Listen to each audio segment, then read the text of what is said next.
Gênesis capítulo 42, versículo 1 ao 8, começando no primeiro, diz assim: Vendo então Jacó que havia mantimento no Egito, disse a seus filhos: Por que estáis olhando uns para os outros? Disse mais: Eis que tenho ouvido que há mantimentos no Egito. Descei para lá e comprai-nos dali, para que vivamos e não morramos. Então desceram os 10 irmãos de José para comprarem trigo no Egito. A Benjamim, porém, irmão de José, não enviou Jacó com seus irmãos, porque dizia, para que lhe não suceda, porventura, algum desastre. Assim, entre os que iam, lá foram os filhos de Israel para comprar, porque havia fome na terra de Canaã. José, pois, era o governador daquela terra. Ele vendia a todo o povo da terra. E os irmãos de José chegaram e inclinaram-se a ele com o rosto em terra. E José, vendo seus irmãos, conheceu-os, porém mostrou-se estranho para com eles, e falou-lhes asperamente, e disse-lhes: De onde vindes? E eles disseram: Da terra de Canaã, para comprarmos mantimento. José, pois, conheceu seus irmãos, mas eles não o conheceram. E oremos. Pai amado, obrigado pela tua palavra. Nós somos gratos que o Senhor a preservou na terra de forma perfeita. Nós podemos ter ela hoje, podemos ler, pregar. E que o Senhor possa agora nos abençoar, a mim no trazer a mensagem, e a cada um de nós a ouvir, para que possamos ouvir e ouvir com fé. Abençoe, nós pedimos, em nome de Jesus. Amém.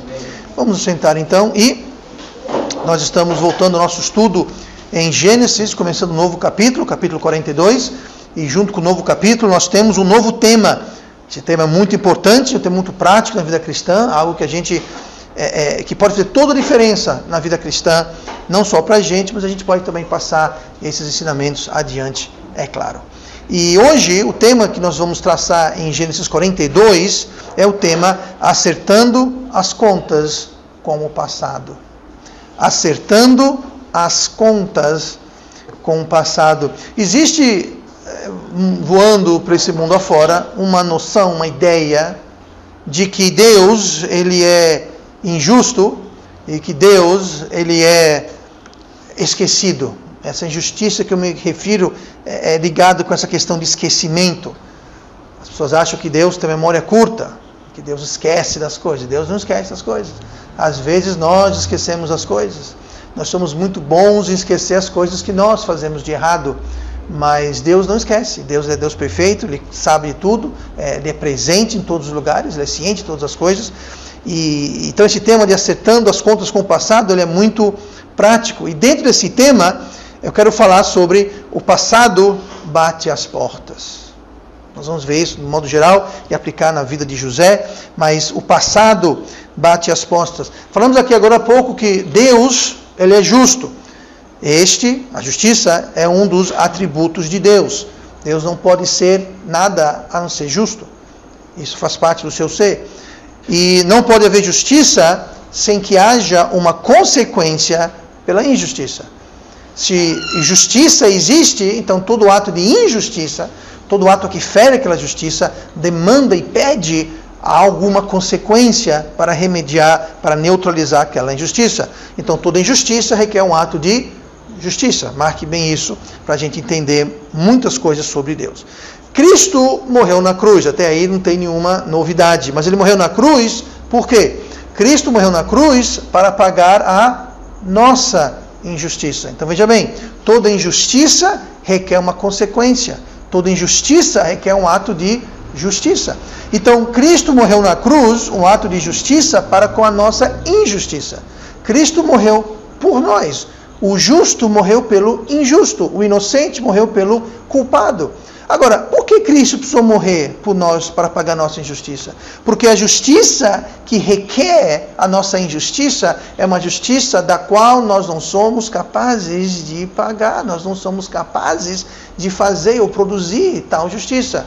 A justiça que Deus fala para a gente merecer a salvação ou desfazer a nossa perdição é uma vida perfeita sem pecado algum, uma vida totalmente isenta de pecado.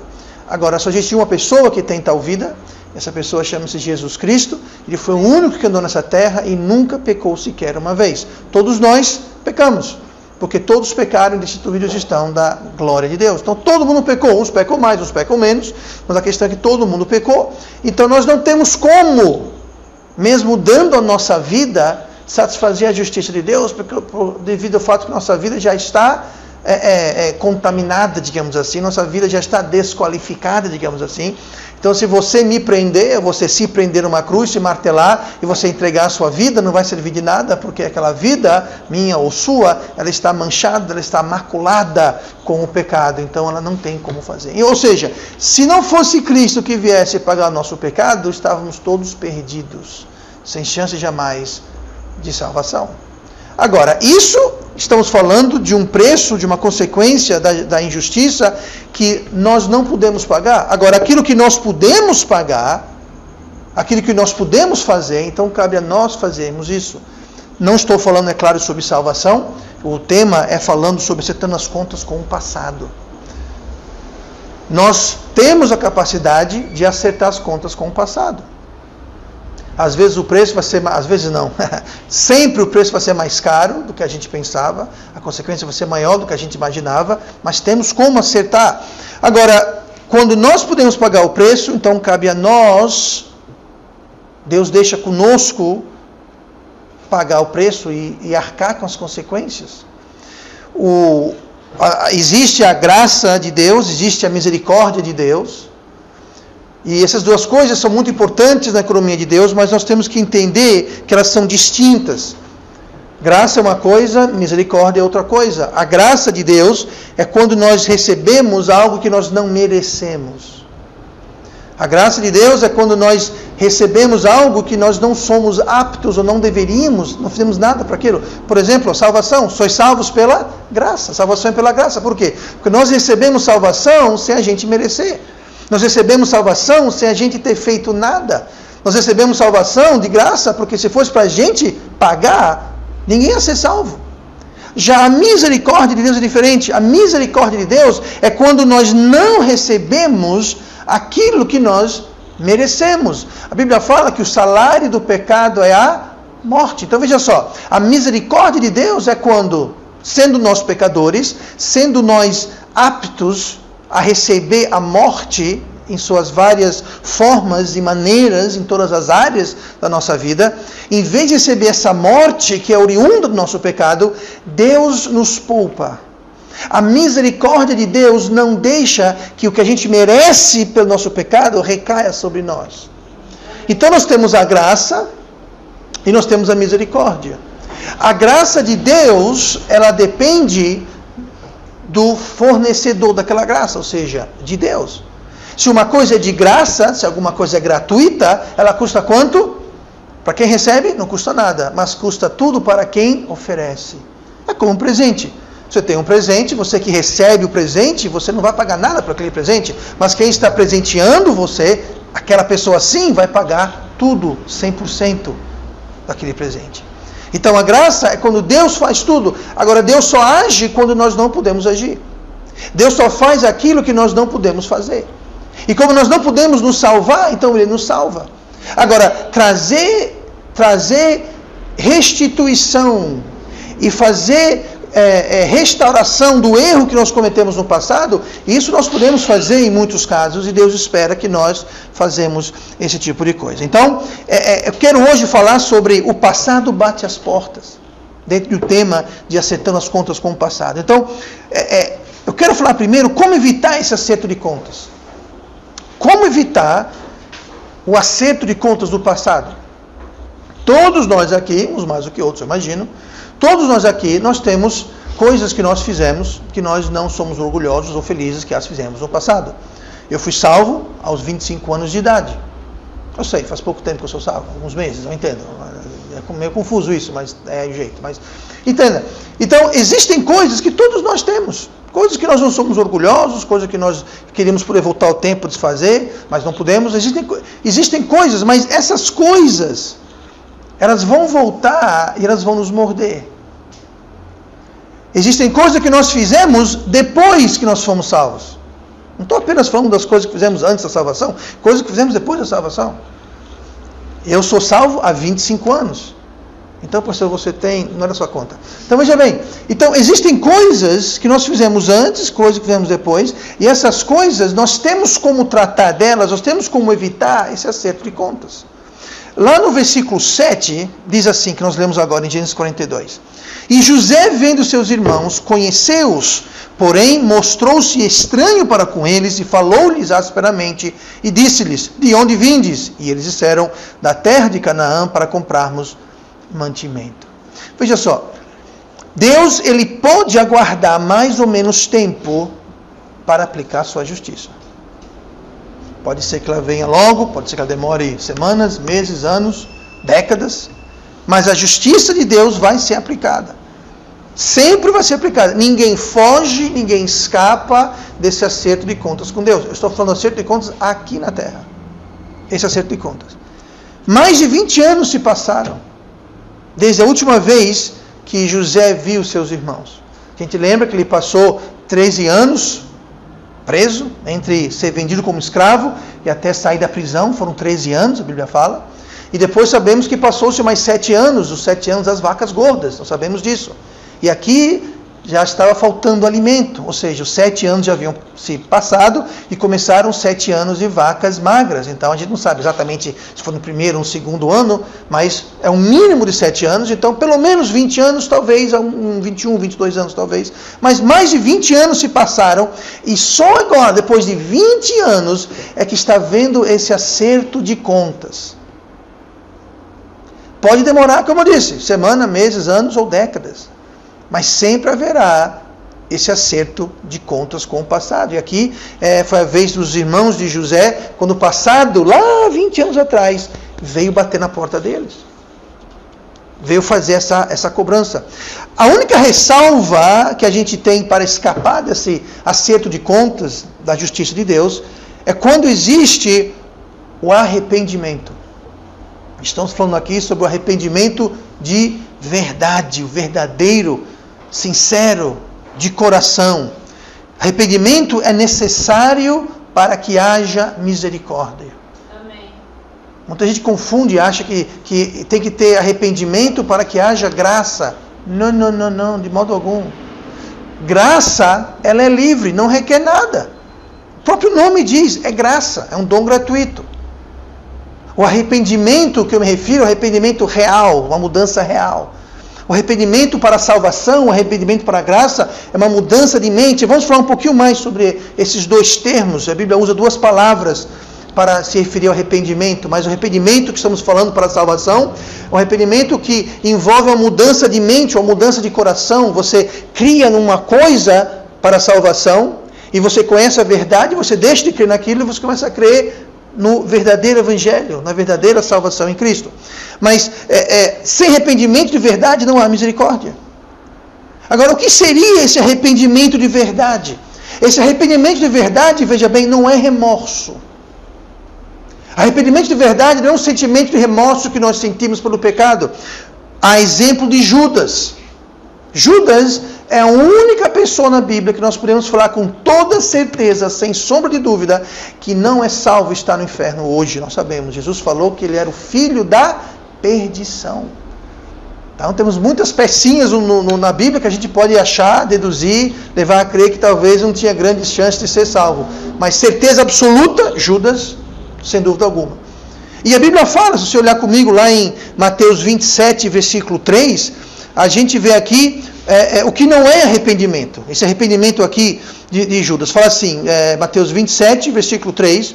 Então Judas, o que o traíra, vendo que fora condenado, trouxe arrependido as 30 moedas de prata aos príncipes dos sacerdotes e aos anciãos. Aqui é falando de Judas, depois que traiu a Cristo, e ele recebeu o pagamento de 30 moedas, depois ele viu o que fez, e ele voltou arrependido e entregou a moeda, e não está aqui no texto, mas se ler adiante, que eles fizeram, depois que ele se matou, eles pegaram aquela moeda, compraram um campo e enterraram ele lá. Pronto, foi isso que aconteceu. Mas note aqui, a palavra fala o quê? Que ele estava arrependido.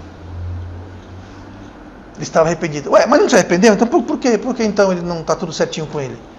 Porque esse arrependimento aqui é uma palavra diferente que se usa. Essa palavra arrependimento é uma tradução da palavra grega metamelomai, que vem de metamelos.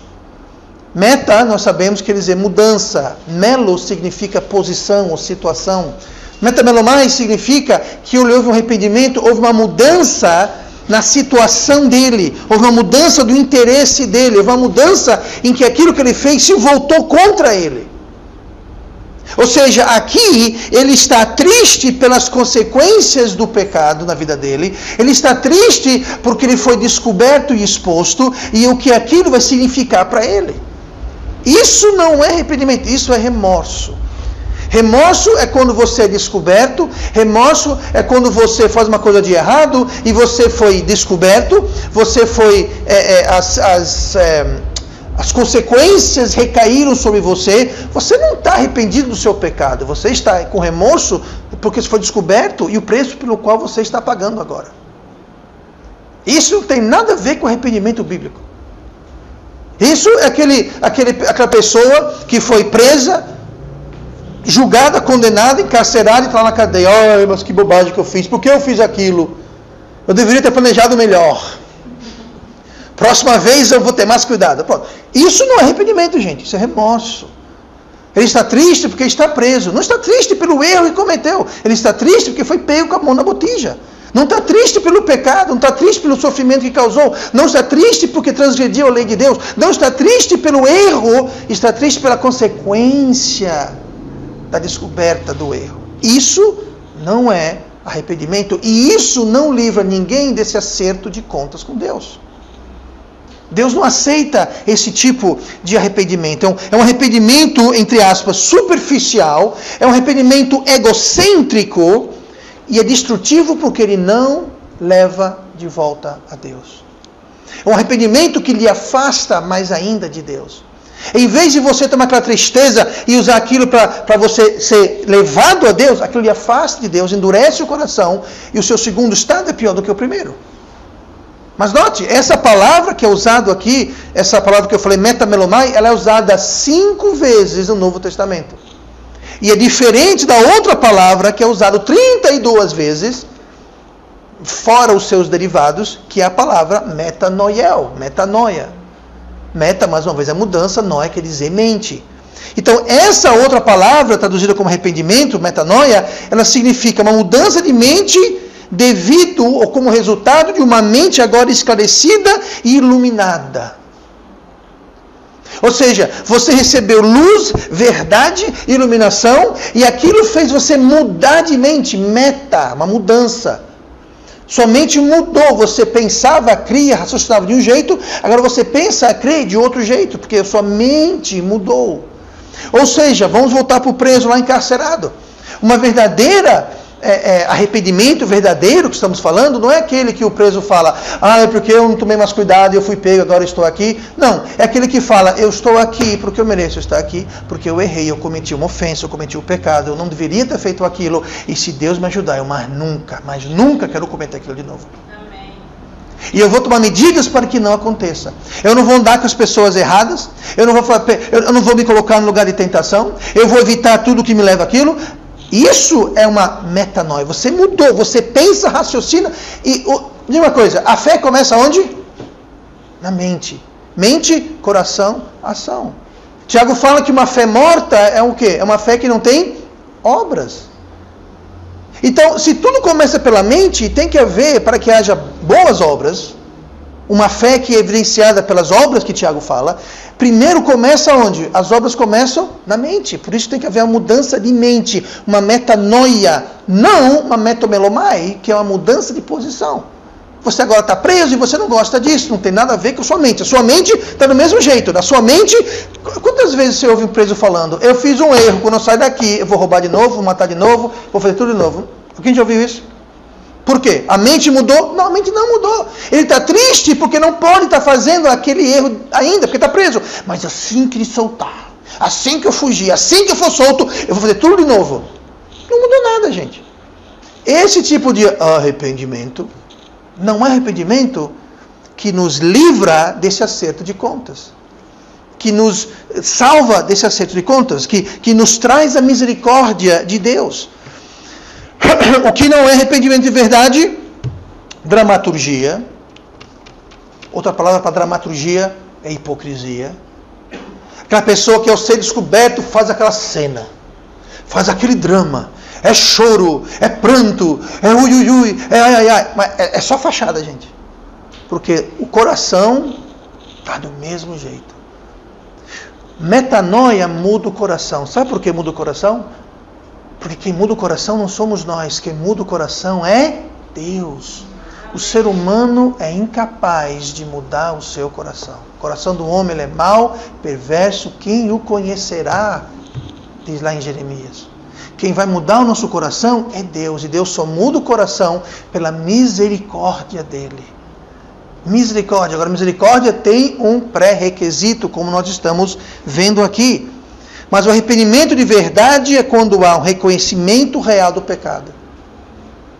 Arrependimento de verdade é quando você realmente, não é fachada, você do coração, você percebe e você assume o pecado.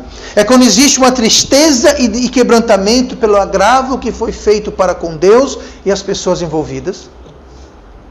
É quando existe uma confissão transparente e completa. Não é metade, não. Uma confissão transparente e completa. E existe uma ação remedial ao pecado cometido. Muita gente acha, pequei, pronto. Não. Tem que consertar. Amém. Às vezes você não pode consertar tudo. Existem coisas que você não pode simplesmente consertar ou refazer, mas alguma coisa pode ser feita. Mas isso é arrependimento real que nos livra desse acerto de contas com o passado.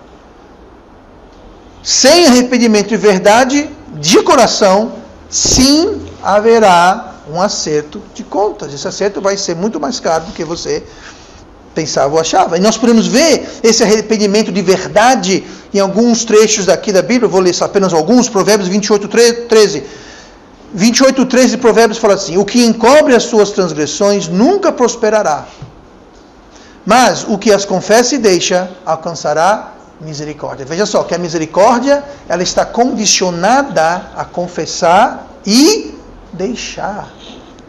Não é só falar, ups, errei, Deus, foi mal, eu errei. Não, você tem que deixar. Amém. Se você só confessar, mas não deixar, tudo bem, mas não tem misericórdia. Misericórdia é quando Deus não nos deixa receber o que a gente mereceria receber pelo erro cometido. Ou seja, se não houver deixação, além de confissão, nós vamos receber, sim, haverá sim esse acerto de contas. Salmo 32, versículo 3. Quando eu guardei silêncio, envelheceram os meus ossos, pelo meu bramido em todo dia. Porque de dia e de noite a tua mão pesava sobre mim. O meu humor se tornou em sequidão de estio. Confessei-te o meu pecado e a minha maldade não encobri. Dizia eu, confessarei ao Senhor as minhas transgressões e tu perdoaste a maldade do meu pecado. Quando a gente encobre o pecado, a gente não confessa, a gente guarda silêncio, aqui fala envelhecer nos meus ossos. Você pode sofrer consequências físicas. É impressionante, eu já vi pessoas, aí a pessoa parece que tem uns 10, 20 anos a mais do que eu. Aí quando pergunto a idade da pessoa, eu fico sabendo a pessoa é 10, 15, 20 anos mais jovem do que eu. Mas está com um aspecto, sabe o que é isso?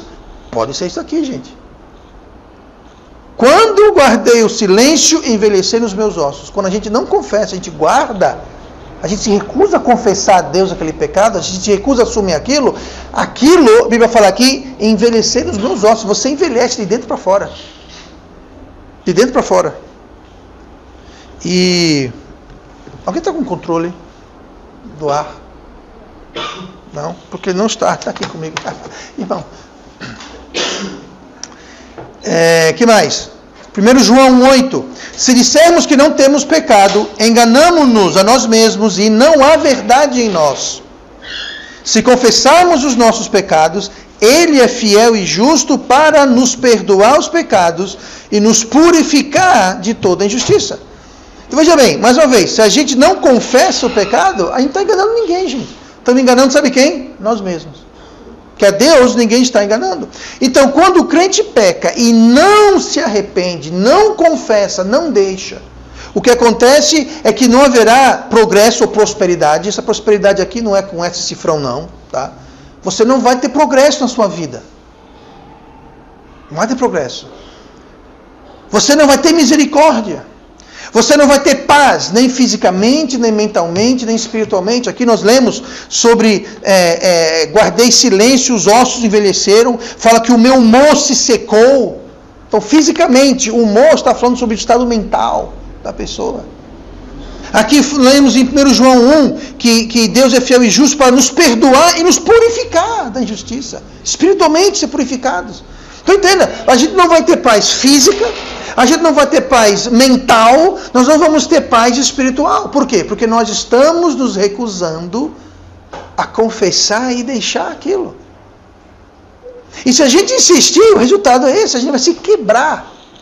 Vamos ser afetados em todas as áreas da nossa vida. Aqui fala sobre purificação. Não vai haver, a purificação é levantar aquela carga, aquele peso. Aquela injustiça, vai purificar. Por quê? Porque estamos sujos. Aquele peso está sobre nós. E Deus vai manter a pauta em aberto até que a gente trate do assunto. Você pode passar 20 anos. Os irmãos de José passaram 20 anos.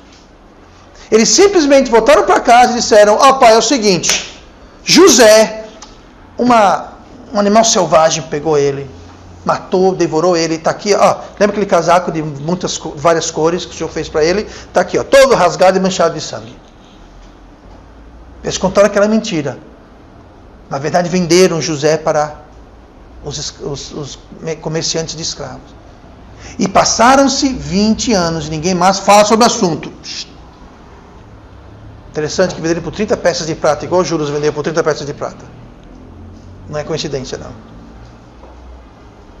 20 anos se passaram. E a pauta estava em aberto. E agora chegou a hora de acertar as contas com o passado. Chegou a hora de acertar as contas com o passado. E hoje, vamos ver aqui no versículo 2, que o passado veio bater as portas. O passado veio bater as portas. Aqui no versículo 2 nós lemos: disse mais, eis que tenho ouvido que há mantimento no Egito. Isso é Jacó falando. Descei para lá e comprai-nos dali, para que vivamos e não morramos. Então desceram os 10 irmãos de José para comprarem trigo no Egito. Aqui que vai começar o acerto de contas. Deus deu um jeito para que eles fossem lá se encontrar com José. E Deus traz de volta aqui para a história, para a narrativa, a família de José. Tinha saído completamente. Agora eles estão de volta aqui. 20 anos depois, a pauta está em aberto. E em Gênesis 41, os irmãos de José se encontram em grandes apuros. Eles estão saindo lá do meio do deserto, lá da terra de Canaã, vão para o Egito, a potência mundial, o único lugar no mundo que naquela região que tinha alimento. Eles eram, assim por dizer, um bando de caipira, um bando de matuto, chegando na cidade grande, sem conhecer nada, sem conhecer ninguém, num lugar de sofisticação, cultura, tecnologia, avanço, progresso, riqueza. Você imagina como chega um matuto do sertão lá na rodoviária e fica todo... Pois é, eles vão lá, vão até José, eles não sabem quem é José. Eles vão lá falar com o oficial, e lá eles se veem em apuros. Primeiro foi a fome que veio, tiveram que fazer essa viagem. Lá se encrencaram com o grande chefe do Egito, que era o irmão dele José, eles não sabiam, mas era. Se encrencaram com esse grande chefe, foram acusados de espionagem e foram presos. Precisaram produzir Benjamim, que eles disseram, nós somos 12 irmãos, um morreu. Era José que eles falam que morreu.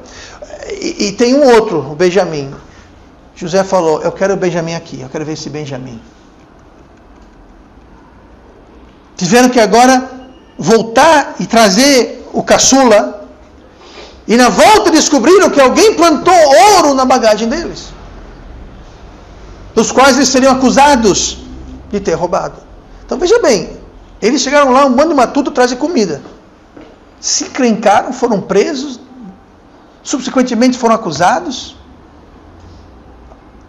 de ser espiões, estavam em apuro, gente. Por bem menos se morria naquela época por isso daqui. Mas a primeira coisa, quando veio esse avalanche de coisa ruim, esse tsunami de problemas na vida dele, a primeira coisa que eles disseram, olha comigo no versículo 21. Olha no versículo 21 de Gênesis 42. Olha o que foi o que veio à mente esse tempo todo.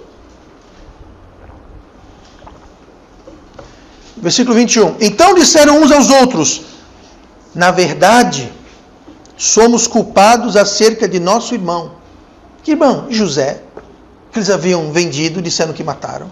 Somos culpados acerca de nosso irmão, pois vimos a angústia da sua alma quando nos rogava. Nós, porém, não ouvimos. Por isso vem sobre nós esta angústia. Está vendo aqui? Durante esses 20 anos, fosse uma nuvem em cima da cabeça deles. Aquela consciência pesada. Aquele fardo pesado. Do quê? Do irmão deles rogando, implorando, para eles não fazerem aquilo. E eles, nem aí. A gente quer a prata. E agora eles dizem: por isso vem sobre nós. Isso aqui, tudo isso, sabe o que é isso? Sabe o que é isso aqui? É pelo que nós fizemos 20 anos atrás.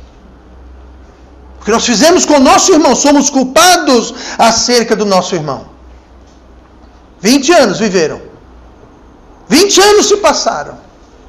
E a pauta estava em aberto. A conta estava aberta e acumulando juros e correção. Porque não haviam tratado. Eles encobriram o pecado deles. Eles não confessaram. Por quê? Porque 20 anos viveram a mentira. Dizendo para o pai que o filho dele, José, havia sido devorado por feras selvagens. Quando na realidade eles iam matar, mas decidiram vender para a escravidão para ganhar um trocado. Está aberta a pauta. Passado está batendo na porta deles. Acertando as contas com o passado. Eles viveram esses anos com esse peso na consciência. O próprio pai deles, Jacó, não confiava neles. O próprio Jacó, pai deles, desconfiava, eu imagino, dessa história que o filho dele foi devorado. Eu vou dizer por quê. Olha comigo no versículo 4. Nós lemos, versículo 4. Jacó falou assim: vão comprar mantimento no Egito, que lá tem. Versículo 4. Agora, a Benjamim, porém, o irmão de José, não enviou Jacó com seus irmãos, porque dizia: para que lhe não suceda porventura algum desastre. Ele falou: o meu outro caçula, eu mandei eles ir ajudar os irmãos no campo. Quando vai ver que não, ele é devorado. Por que não foram vocês devorados? Porque ninguém foi devorado.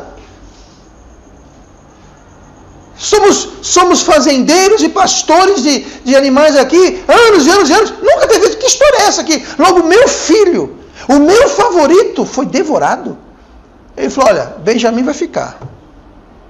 Ele sabia, assim como José e Benjamim era outra categoria, ele sabia que aqueles outros 10 irmãos eram barra pesada. Ele não ia confiar o seu filho caçula mais uma vez na mão dessas 10 pecinhas. E outra coisa, você olha aqui que não só ele não confiava, o próprio Jacó já falava do caráter deles. Olha o que fala o versículo 1. Vendo então Jacó, que havia mantimento no Egito, disse a seus filhos: por que estáis olhando uns para os outros? Isso diz o que para você do caráter dos irmãos dele? Gente, não tem comida. Acabou a comida e está todo mundo assim, Vão-se embora para o Egito. Tem comida lá. Mas é longe. Vão-se embora. Ou seja, não diz muito sobre o caráter deles. Acabou a comida, fome na terra, então lá, um olhando para a cara do outro, esperando o quê? Precisou o pai mandar eles tomar a iniciativa de ir para o Egito. Agora, vão deixar meu filho caçula aqui, não vão não. Caso aconteça algum desastre. Tá, deixa ele quieto aqui. Eu perco vocês 10, mas eu não perco ele. Ele não estava muito confiante no caráter dos filhos, mas apesar de todo esse tempo, o pai não confiava neles. Esses 20 anos, eles não eram mais responsáveis. Não podia se contar nele. Você lembra qual o problema que eles tinham com José? É que José dedurava ele por pai.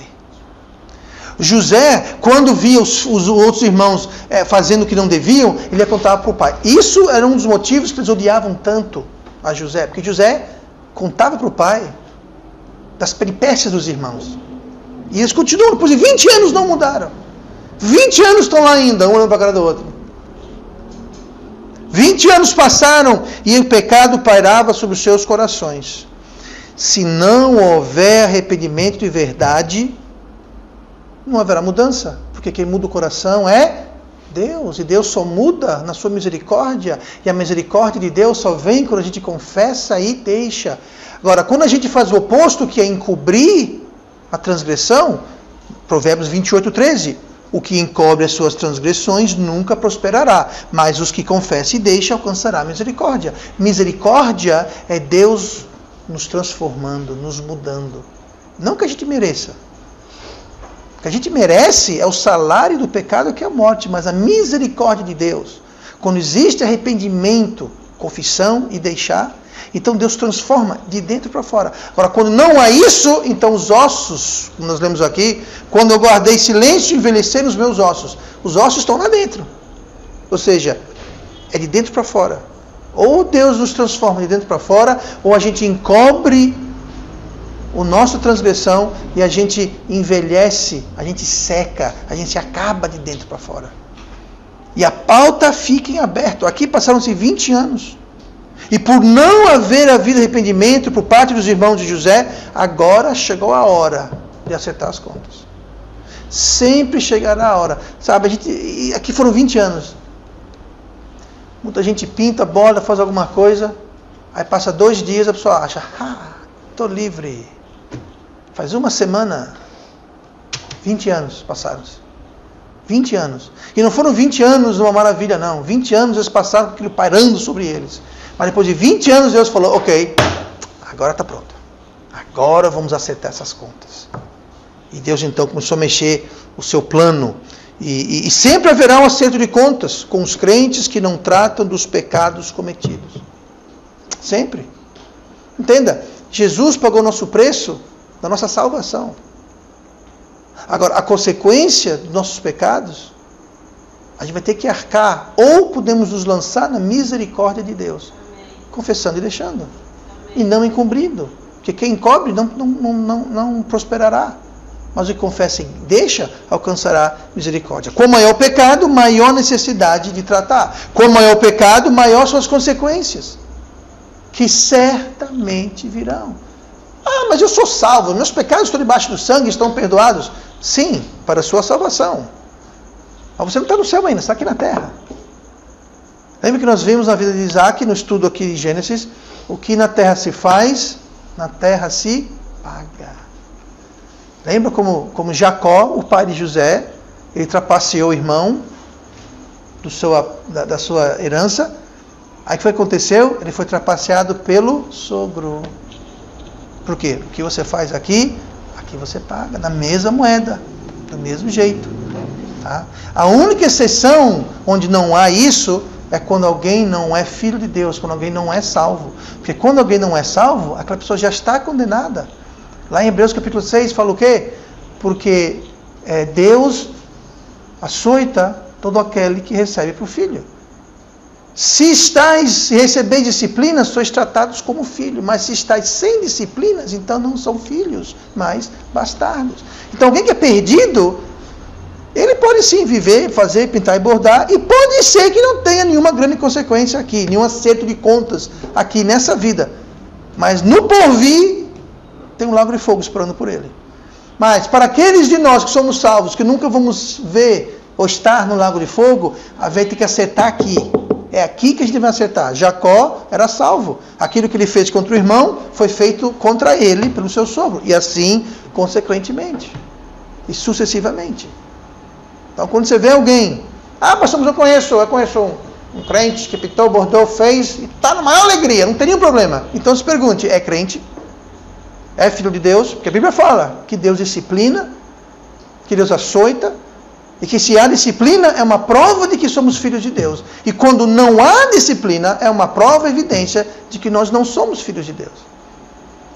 Eu já disse isso várias vezes. Eu, como pastor, prefiro ver um irmão, uma ovelha, que pecou e está comendo pão que o diabo amassou, do que aquela pessoa que se diz crente, pisou na bola e está com uma vida totalmente tranquila, sem nenhum problema. Por quê? Porque o primeiro é uma evidência de que Deus está trabalhando na vida deles. Deus está ali, beliscando de um lado, beliscando do outro, puxando a orelha, dando umas varadas para ver se traz de volta. Agora, Qual o pai que não açoita o seu filho, que não disciplina o seu filho que o ama? Tá? Então esse acerto de contas é isso, é Deus. Pode ser uma semana, um mês, um ano, uma década, duas, aqui foram 2 décadas, mas vai chegar a hora que o passado vai bater na sua porta, na minha porta. E se a gente não aproveitou o tempo da paciência de Deus para remediar, para confessar, deixar, enquanto a gente guarda o silêncio, enquanto a gente encobre as transgressões, enquanto a gente não confessa e deixa o pecado, vai chegar a hora que Deus vai dizer, ok, chega, agora basta. Agora nós vamos sentar a fazer a conta. E você vai sair devendo. Tá? Vamos ter muito cuidado com isso. E semana que vem voltaremos para ver outras gemas nesse tema. Vamos orar. Pai amado, obrigado pela tua palavra, obrigado, Senhor, pela tua misericórdia.